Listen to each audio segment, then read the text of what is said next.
There's one traditional topic that I wanted to cover tonight. To start off with something a little easy, something recognizable, and it comes from this article that came from the longtime KISS manager, Doc McGhee. Of course, if you don't know, all-time legend in the world of rock and metal. He was the manager for Guns N' Roses. He was the manager for Motley Crue. I've actually been working to get Doc on this show for quite a while. He's one of those guys that he's like a white whale for me in terms of an interview. I haven't been able to land him yet, but I hope to. He's definitely on the list. But he has something cool to say about Ace Frehley potentially coming back on the final KISS tour, which is something that's been highly anticipated. A lot of people have been saying they want Ace, they need Ace in order to make this whole, in order to make this an actual ending for KISS. A lot of people even bringing up Peter, saying that we need Peter, or else if you don't have the four original guys tie it up in some way while they're alive, it's not really the end of KISS, which sort of makes sense to me. I actually tend to agree with this point of view. If you think about it, the only reason not to do some sort of reunion with the original guys would almost be greedy in a way. It would almost be due to petty reasons only that this wouldn't happen. The guys are all alive. I think they're in good enough health to play. I say I think because I'm not sure about Peter. Peter Criss is, notoriously reclusive, I think, since he's left the spotlight, I guess, in the later 90s. But I would assume he could get away with playing a song or two, God willing. But let's see what Doc said about this. Obviously, that's the more interesting part of this.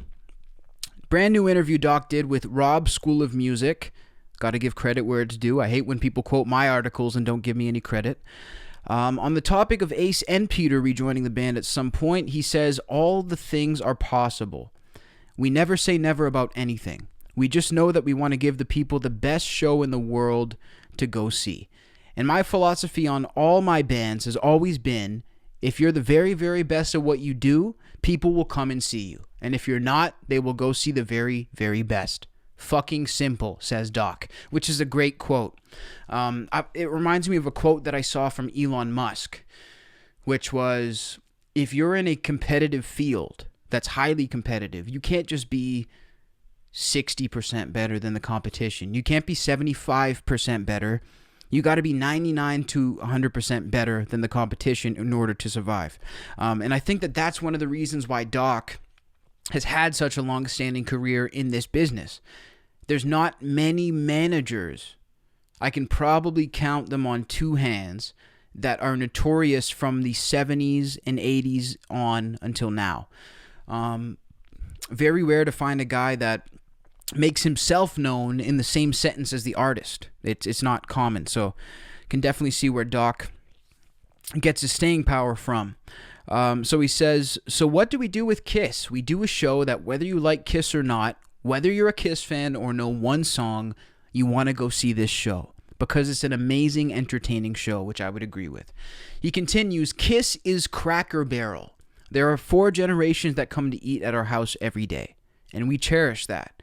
And we're very good to our fans. We try to be. I think we give them the best meet and greets that any band has. Gene, Paul, Tommy, and Eric are determined to be the best at what they do. And he continues. So all these things, he speaks very odd. I think it's one of those interviews that it sounds strange transcribed. He says, so all those things, will Ace ever show up? Sure, he'll show up. Peter hopefully will show up also. Everybody's invited to the party of KISS.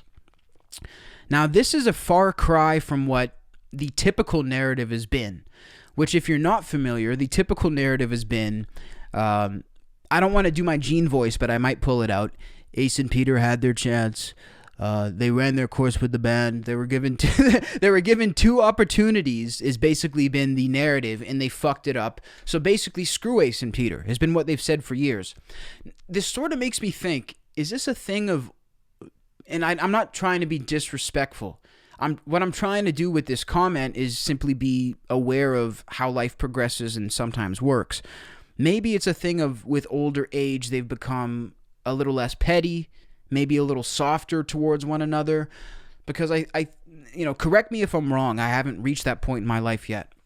But I feel like as time goes on, a lot of the petty bullshit in life that people latch onto, of I can't be in the same room as that guy and somebody that they worked with for years and years. I feel like some of that probably goes away. And just by observing the timeline of KISS, as they've gotten older, they've been more and more willing to do things with one another, to interact. I mean, it took all the way from the end of the 70s up until the early to mid 90s. I can't remember the exact year of Unplugged off the top of my head. It's a lot of KISS info to remember. But it was about 95 roughly. So that's a long time. So imagine the progression in personal growth and evolution past 95, past 96, all the way up to now. I mean, the fact that we're even still talking about KISS is fascinating to me. I mean, it's unprecedented, the run that they've been on.